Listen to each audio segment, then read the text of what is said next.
Buenos días. Esta es la clase número 4 del curso Empleo de radioisótopos en investigaciones biológicas. Esto es una materia del doctorado en Ciencias Biomédicas de la Facultad de Ciencias Médicas de la Universidad Nacional de Rosario. En las clases anteriores hemos estado estudiando la interacción de las radiaciones con la materia. Hemos visto que, en primer lugar, tenemos dos tipos de radiaciones, las radiaciones electromagnéticas y las corpusculares. Ambas son producidas, en algunos casos por el mismo o por diferente fenómeno, pero llamamos emisor a quien produce esa radiación. En un primer caso, podemos tener un fenómeno dentro del emisor que genera una onda electromagnética y esa onda en algún momento va a interactuar con la materia. Cuando interactúe con la materia, si la energía de la onda, que es lo que transporta una onda, interactúa con la materia, generará un cambio en el sistema. Otros emisores son sustancias que sufren cambio a nivel del núcleo de sus átomos a través de reacciones nucleares y generan partículas que viajan hasta interactuar con la materia. Si esa partícula sufre interacción con la materia, es decir, transfiere parte de su energía, va a producir un cambio en el material. Con respecto a las interacciones de las radiaciones con la materia, básicamente tenemos dos tipos de efectos. Los efectos ionizantes, en los cuales se forman partículas positivas y partículas negativas, conocidas como iones, y efectos no ionizantes. Así, si esta flecha representa una radiación, la radiación, al entrar en un medio material, puede producir ionizaciones generando cargas positivas y negativas. Cada vez que se produzca una ionización, parte de la energía de la radiación va a ser transmitida al medio. Lo mismo pasa si el efecto fuera no ionizante. Habrá pérdida de energía de la radiación porque es absorbida por el medio. Contrariamente, cuando una radiación atraviesa un medio y no produce ionizaciones ni efectos no ionizantes, esa radiación no transfiere nada de su energía al sistema. Estos esquemas lo hemos visto en la clase anterior. Supongamos que tenemos una radiación compuesta por 3 fotones o 3 partículas, dependiendo sea electromagnética o corpuscular la radiación. Cuando esta radiación avanza sobre un medio, supongamos que la energía que tiene es para producir 3 efectos, acá produjo un efecto, acá produjo otro y acá produjo otro efecto, acá se agota la energía de la radiación y hasta acá llegó. Llamaremos penetración a la distancia que ha avanzado. Si viéramos esta otra radiación, también generada por 3 fotones, vemos que produjo los 3 efectos en una distancia más corta, por lo tanto la penetración de esta radiación es menor. Y en este caso, los 3 fotones produjeron solo 2 efectos, por lo tanto la energía de uno de ellos sobró y atravesó y salió al medio por el otro lado. La penetración de esta radiación es mayor. Entonces lo que vemos acá es que cuanto más energía se absorbe, menos penetra. Y si esa energía se absorbe en menos distancia, penetra aún menos. A su vez, el efecto biológico, suponiendo que este es un sistema biológico, el efecto biológico se va a producir en la zona de absorción y no en otra. Por lo tanto, en el primer caso, los efectos estarán concentrados en esta zona del recuadro gris, mientras que en este caso los efectos estarán concentrados en una zona más pequeña y acá en una zona más grande. Como la energía, suponiendo que la energía de las 3 radiaciones es la misma, es evidente que el efecto biológico será más importante acá porque está todo concentrado en un pequeño espacio. Así, los parámetros o variables que manejamos de penetración, absorción, transferencia lineal de energía y efecto biológico van de la mano. Cuanto más alta es la penetración, por ejemplo en este caso, si es más alta la penetración, eso nos está indicando de que la absorción del medio es más pequeño. Y si la absorción es más pequeña, la transferencia lineal de energía, conocida como LED, es más pequeño porque se está transfiriendo energía en menor cantidad por unidad de longitud. Y el efecto biológico será menor. Es importante resaltar que si una radiación no se absorbe, no va a presentar efecto biológico. Sigamos con las interacciones de las radiaciones electromagnéticas con la materia. En la clase anterior vimos las interacciones y los dividimos en 6 grupos: excitación electrónica, efecto fotoeléctrico, efecto Compton, formación de pares o materialización, formación de radicales libres y agitación térmica. En general, las radiaciones que trabajamos cuando trabajamos en investigaciones biológicas tienen energías que van entre 0,1 y 10 megaelectronvoltios. El megaelectronvoltio es una unidad común para la energía en las radiaciones. Los efectos más comunes de absorción o de interacción, digamos, de la radiación electromagnética con la materia son los efectos fotoeléctricos, efecto Compton y formación de pares. ¿De qué depende que se produzca un efecto o el otro? Como este gráfico lo muestra, depende de la energía de la radiación y del número atómico que tiene el átomo con el cual interactúa la radiación. En general, vemos acá en este gráfico que cuando tenemos energías bajas y números atómicos altos, esto tiende a producir efecto fotoeléctrico y de esta manera se va a absorber la radiación. Contrariamente, cuando estamos hacia la otra zona, en energías muy grandes y con números atómicos grandes, la absorción se va a producir de la manera de formación de pares. Y cuando estamos en energías intermedias y tirando a números atómicos bajos, el principal efecto que se produce de absorción es el efecto Compton.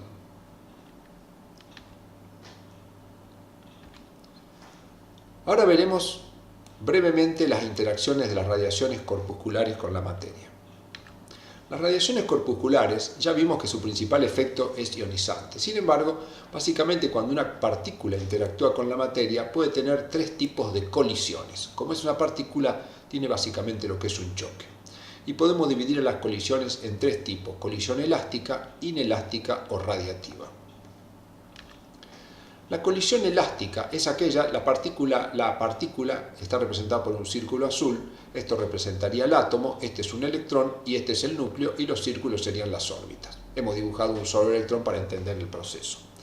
La colisión elástica es cuando una partícula choca y prácticamente no pierde energía y puede cambiar un poco su dirección, que representamos con este movimiento.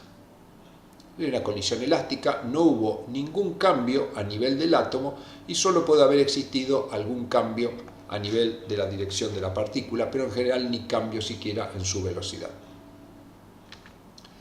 Veamos la colisión inelástica.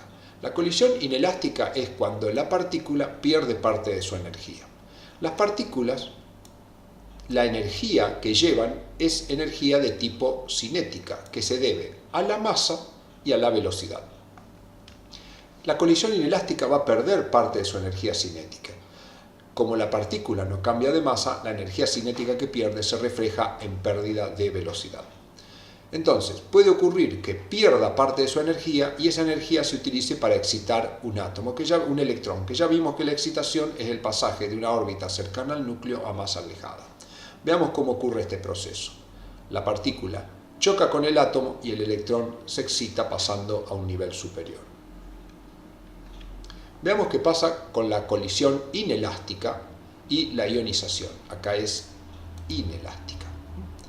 La colisión inelástica con ionización, como vimos recién, la partícula choca con el átomo, pierde parte de su energía y la energía transferida al átomo es suficiente no solo como para hacer subir al electrón a órbitas superiores, sino ser expulsado. Lo vemos nuevamente. Y entonces el electrón es expulsado. En este caso, cuando tenemos una colisión inelástica con ionización, obviamente lo que se está produciendo es un par iónico, el núcleo quedaría positivo y el electrón quedaría negativo. En el caso anterior que vimos con excitación, no es una ionización. Veamos ahora la colisión radiativa, más radiación de frenado. En este caso la partícula, cuando interactúa con el átomo, especialmente con la zona nuclear del átomo, puede sufrir un freno y una pérdida importante de su velocidad, y que esa pérdida de velocidad, que va acompañado de pérdida de energía cinética, no se transfiera a la energía de electrones, sino que genere un fotón de radiación electromagnética. Como vemos acá, la partícula perdió velocidad y emitió un fotón que viajará saliendo del material el que interactuó. Veámoslo nuevamente. La partícula viene a alta velocidad, pierde velocidad y emite el fotón. Este fotón se llama radiación de frenamiento. Muy bien, ahora veremos los temas energía e intensidad. Ya venimos trabajando con el tema de energía. Como vimos en una radiación electromagnética, la energía depende fundamentalmente de la frecuencia de la radiación y se calcula como la constante de Planck multiplicado por la frecuencia de la radiación. Mientras que para una radiación de tipo corpuscular, la energía es energía de tipo cinética y la energía cinética se calcula con una fórmula que es un medio de la masa de la partícula multiplicado por la velocidad elevado al cuadrado. Esto lo que nos hace ver es que aquellas partículas más pesadas, como las partículas alfa, tendrán una alta energía cinética, mientras que las partículas beta positivas o beta negativas, si bien tienen poca masa, pero tienen velocidades mucho más altas y como la velocidad está elevada al cuadrado, podrían tener energías cinéticas importantes. Por el otro lado tenemos la intensidad, que ya hemos definido. La intensidad se define como la energía sobre superficie y tiempo. Si escribimos nuestra ecuación, intensidad es la energía dividido la superficie sobre la que incide y el tiempo durante el cual incide. Esta energía depende de dos cosas, un poco de la frecuencia y de la masa y de la velocidad, pero también va a depender del número de fotones. La intensidad aumenta cuanto más fotones tenemos o más partículas tenemos y decrece cuanto menos partículas y menos fotones tenemos. Muy bien, cuando hablamos de intensidad y de energía, siempre enfrentamos básicamente dos tipos de medios, lo que se conocen como medios disipativos y medios no disipativos. El medio disipativo es aquel que le quita energía a la radiación, es decir, en el cual hay un LED que tiene un valor positivo. En cambio acá, el medio no disipativo no le quita energía, por lo tanto no hay transferencia lineal de energía y el LED vale cero. Como podemos ver en los tres primeros casos, la radiación representada acá por tres cuadrados rojos, serían por ejemplo tres fotones o tres partículas, entregaron su energía acá, acá y hasta acá penetró, y entonces acá hubo una transferencia de energía. Toda la energía que traía la transfirió en este sitio. En este caso la transfirió acá y en este caso la transfirió acá, pero son todos medios disipativos porque le han hecho perder energía a la radiación y ha ganado energía el medio. En cambio, en el cuarto caso vemos que hay tres fotones que atraviesan un medio y salen tres fotones del otro lado. Este es un medio no disipativo o no absorbente, en el cual no hay nada de transferencia de energía hacia el medio. Como ya hemos visto hoy, si estos fueran sistemas biológicos, en los tres primeros casos habría efecto de la radiación sobre los sistemas, pero en este caso no. Bien, entonces trabajemos con medios disipativos. Cuando analizamos los medios disipativos y estamos trabajando con una radiación electromagnética, tenemos que tener en cuenta dos tipos de radiaciones o de haz de radiación. Llamamos haz esférico y haz colimado. En el caso del haz esférico, cada una de las flechas representaría un fotón. En este caso, vemos como que tenemos representado 7 fotones. Aquellos que la flecha llegó hasta un determinado punto, quiere decir que acá se absorbió, y los que atravesaron no han sido absorbidos. En este caso veríamos que de los 7 fotones, 5 han sido absorbidos y 2 no. Por lo tanto, si comparamos la energía que ingresa al sistema comparado con la energía que sale del sistema, es claro que la energía que sale es menor porque salen 2 fotones contra 7 que ingresaron. Por lo tanto, si vamos a la fórmula de intensidad, vemos que la energía ha decrecido porque la cantidad de fotones que sale es menor. A su vez, si comparamos la superficie sobre la que incide la radiación, al principio es mucho más pequeña que al final, donde por ser esférico abarca una superficie mayor. Por lo tanto, como la superficie es mayor, vemos que la intensidad que tiene la radiación al final del sistema es más grande. La superficie es más grande y eso va a jugar en contra de la intensidad. Como podemos ver acá, a mayor superficie va a haber menor intensidad. Existe una regla que dice que la intensidad es inversamente proporcional al cuadrado de la distancia. Cuanto más grande sea la distancia, menor va a ser la intensidad. Importante que está elevado al cuadrado es que si nosotros a la distancia la duplicamos, la intensidad va a caer 4 veces. Este es un medio absorbente. Para los medios absorbentes tenemos una ecuación que nos dice cómo varía la intensidad en función de la intensidad que teníamos al inicio del medio, llamado intensidad inicial. Vemos que la intensidad es una función exponencial negativa de la distancia. A mayor distancia tendremos menor intensidad, y esto es importante a la hora de tener en cuenta a la hora de la protección radiológica. Si tenemos un emisor de radiación electromagnética que genera un haz colimado, también en este caso ha generado 7 fotones, pero los 7 fotones van siendo absorbidos todos en la misma línea y los 2 fotones que salen son exactamente en la misma dirección. Por lo tanto, en este caso no tenemos un decaimiento de la intensidad debido a la distancia, porque el área sobre la cual incide la radiación es exactamente igual al área sobre la cual sale. Por lo tanto, esta ecuación en la cual la intensidad depende de la distancia al cuadrado en forma inversa no es aplicable cuando tenemos haces de tipo colimado. Veremos ahora, para comprender esto y antes de seguir con el tema, un breve ejemplo práctico que le muestro a continuación. Muy bien, veamos un poco en la práctica las ideas de intensidad, medio disipativo, energía, etc. Acá tenemos 2 fuentes luminosas. Por un lado, una linterna, y por el otro lado, un puntero láser.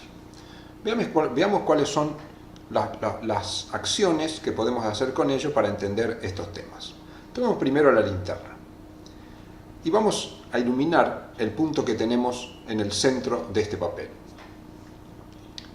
Como podemos ver, se produce un punto, una zona luminosa, y el brillo de esa zona es una idea de la intensidad de la radiación, sería la energía que está llegando por unidad de superficie. Si yo, manteniendo la distancia, aumento la corriente que mando a las lámparas, veré que la intensidad aumenta, por lo cual la intensidad depende de la energía que lleva la radiación.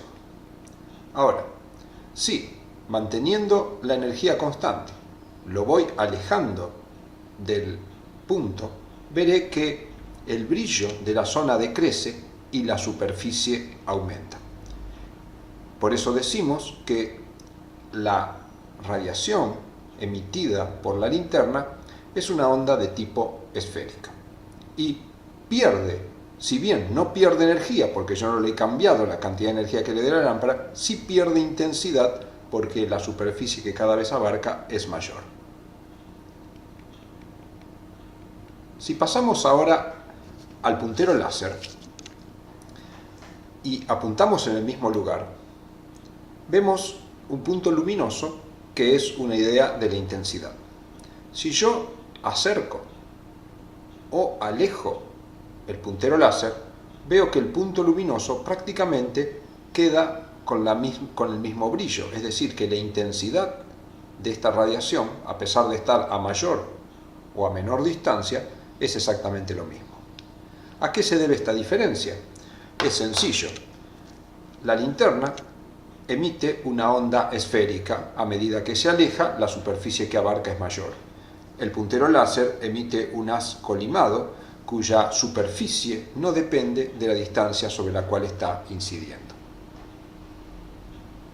Bien, entonces, visto el ejemplo, sigamos trabajando entonces ahora con radiación electromagnética y trabajamos con un haz esférico. Como vimos recién, este sería, por ejemplo, el caso de la linterna.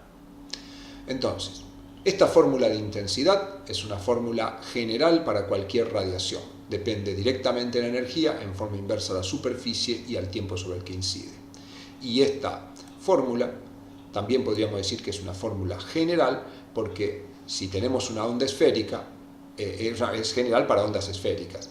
A aumentar la distancia decrece la intensidad y esto lo hace con el cuadrado de la distancia. A su vez, si el medio es absorbente, sabemos que cuanto mayor sea la absorción, el decaimiento exponencial de la intensidad va a ser mayor. Acá aparece un término dentro del exponente que es mu, que es el coeficiente de extinción o absorción del medio, y es un valor que depende del medio y de la radiación. X es la distancia que recorre. Entonces lo que vemos es que si la radiación ingresó al medio con una intensidad I0, va a salir con una intensidad que forzosamente es menor. En este caso esta intensidad va a ser menor por dos causas. En primer lugar, porque a más distancia vamos a tener menos intensidad por ser una ecuación exponencial negativa. Y por el otro lado, al estar más lejos, al ser mayor la distancia, a mayor distancia tenemos menor intensidad por ser en forma inversamente proporcional. En este caso, para comparar el proceso de absorción, vamos a trabajar con dos haces colimados. Uno lo representamos en azul, otro lo representamos en rojo. En este caso sabemos que la intensidad no va a decrecer solo por la distancia, porque la superficie que tenemos acá es exactamente igual que la superficie que tenemos acá. Por lo tanto, el único efecto que influye sobre la intensidad acá es el coeficiente de absorción. Mirando el dibujo es claro que el foco emisor que genera una radiación representado por flechas azules se absorbe a lo largo del medio, pero no totalmente, saliendo parte de esta radiación fuera del sistema. En cambio, el foco emisor representado en rojo, que genera una radiación roja, es absorbido en una menor distancia. Por lo tanto, vemos acá que acá habría una transferencia lineal de energía mayor y por lo tanto el decaimiento de la intensidad va a ser más importante porque el coeficiente de extinción es más grande para este medio. Cuando representamos la intensidad en función de la distancia, es decir, representamos esta ecuación, nos dan hipérbola. En este caso, en ambos casos llegaron 4 fotones, por lo tanto la intensidad inicial era exactamente la misma para las dos radiaciones. Sin embargo, como para la radiación roja el coeficiente de absortividad es mayor, vemos que la intensidad decrece más rápidamente con la distancia que decrece con la azul.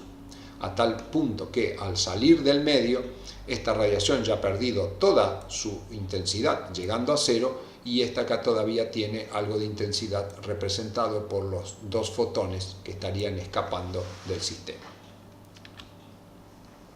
Veamos ahora energía e intensidad en medios no disipativos.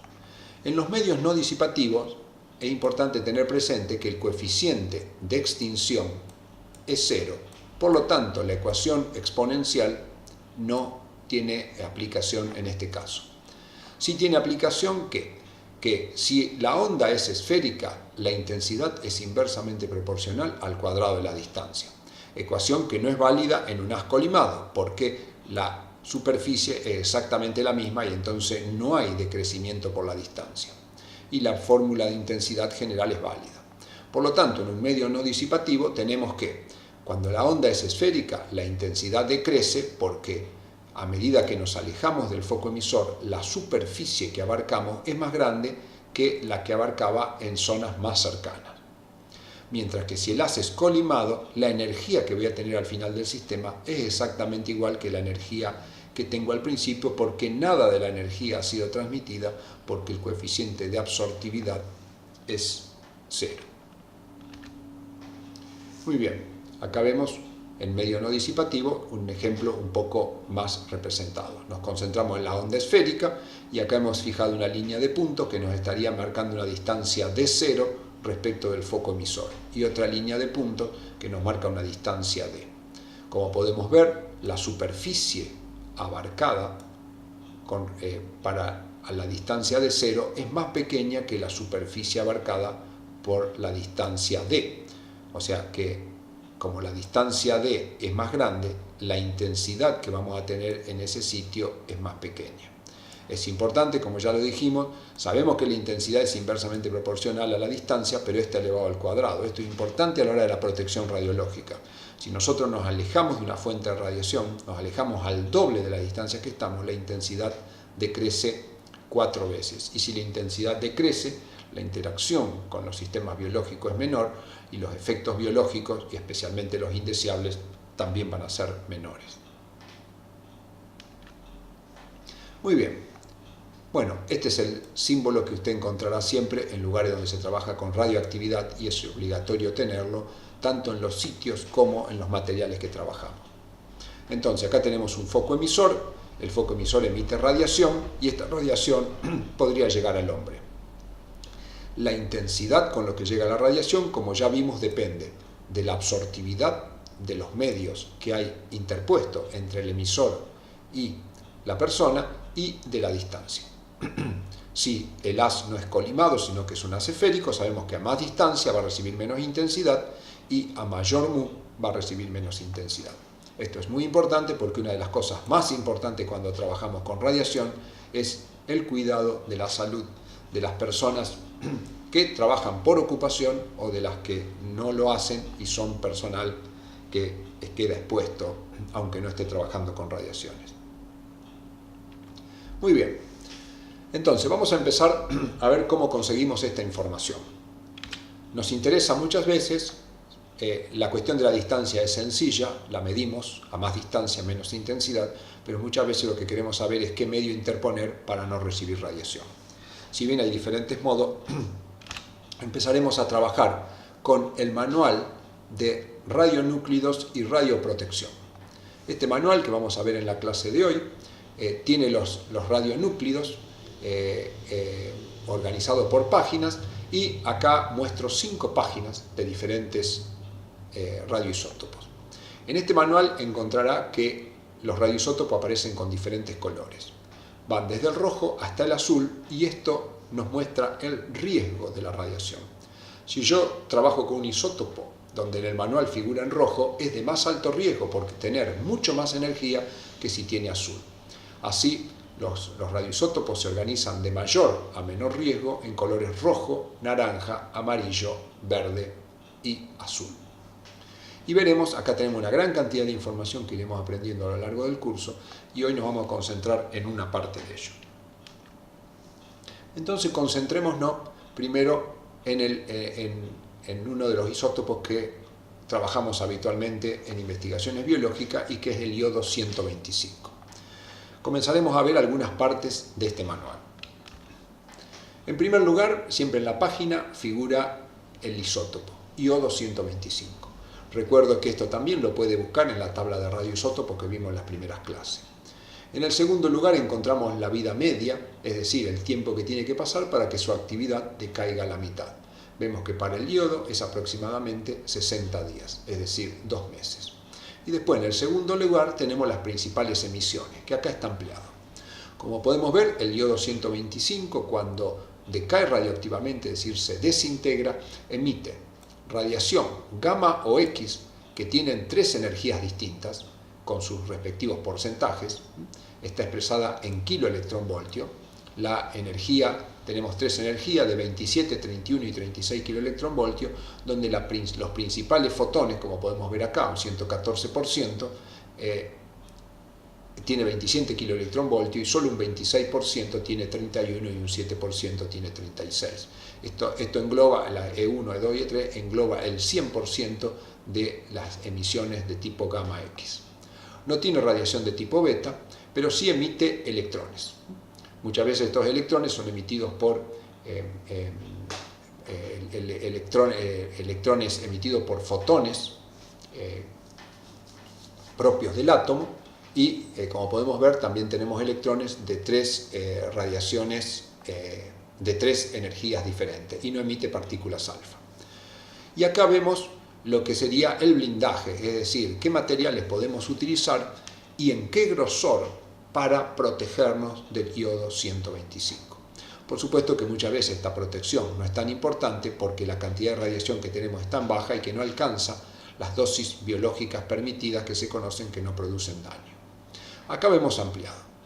Como el iodo 125 tiene 2 radiaciones, la radiación electromagnética y la radiación corpuscular, en el blindaje, que está expresado en milímetros, vemos que tenemos 2 partes, lo que corresponde a partículas y lo que corresponde a rayos X.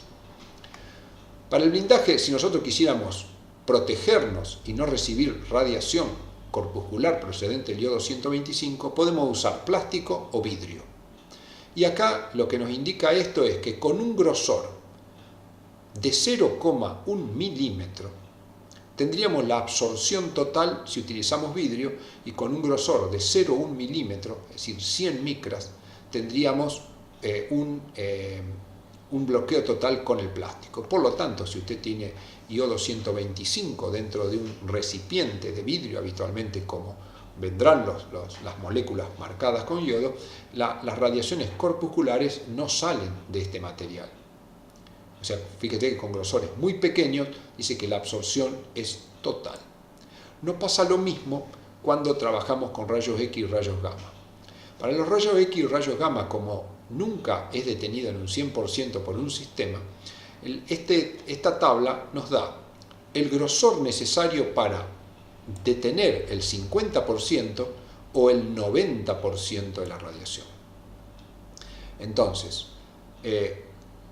en la primera columna nos da el grosor en milímetros que tendría que tener una pared de plomo o de hierro para detener el 50% de la radiación. Lo que podemos ver es que con 1 milímetro de plomo o 1 milímetro de hierro detendríamos prácticamente el 50% de la radiación. Lo mismo logramos si tenemos un espesor de 1 milímetro. Muy bien, lo que vamos a ver un poco es de dónde se originó la página que estuvimos trabajando. Este es el libro que usted va a recibir en esta clase, que es el manual de radioprotección y radionúclidos. La cantidad de información que tenemos acá es extremadamente grande y lo iremos aprendiendo a lo largo del curso. En este caso nos concentraremos en cómo encontrar un radioisótopo en particular. Entonces acá tenemos un índice, lo que vamos a ir a tabla de radionúclidos. Cuando vamos a la tabla de radionúclidos, acá tenemos todos los radionúclidos ubicados por el peso atómico y el número atómico. Entonces, supongamos que queremos el iodo 125, venimos acá tenemos el iodo 125, hacemos clic y nos lleva automáticamente a esa página que estábamos trabajando.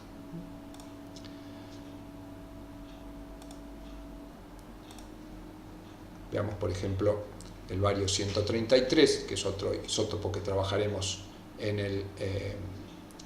el curso.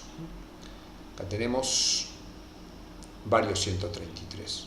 Si vamos al bario 133, acá lo tenemos. Vemos que emite radiación gamma, también con 3 energías distintas, y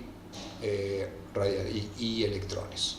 Son electrones seguramente de conversión interna, porque parte de los fotones transfieren su energía a los electrones y los expulsan.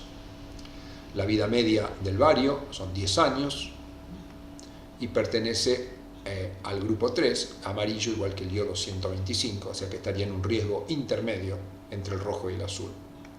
Y si vemos acá el blindaje, vemos que para detener todas las partículas positivas de bario necesitaríamos grosores de 0,4 o 0,7 milímetros. Con muy poco vidrio plástico lo detenemos. No pasa lo mismo con los rayos X o rayos gamma. Necesitamos grosores mucho mayores. Por ejemplo, para detener el 90% de la radiación necesitamos un espesor de 7 milímetros de plomo, es decir, prácticamente 1 centímetro. Si usted cuando haga la práctica verá que el bario lo tenemos en un container que tiene casi 2 centímetros de plomo, con lo cual si con menos de 1 centímetro deteníamos el 10%, la energía que sale del búnker es extremadamente pequeña. En cambio de acero necesitaríamos mucho más, 44 milímetros, es decir, casi 5 centímetros para detenerlo.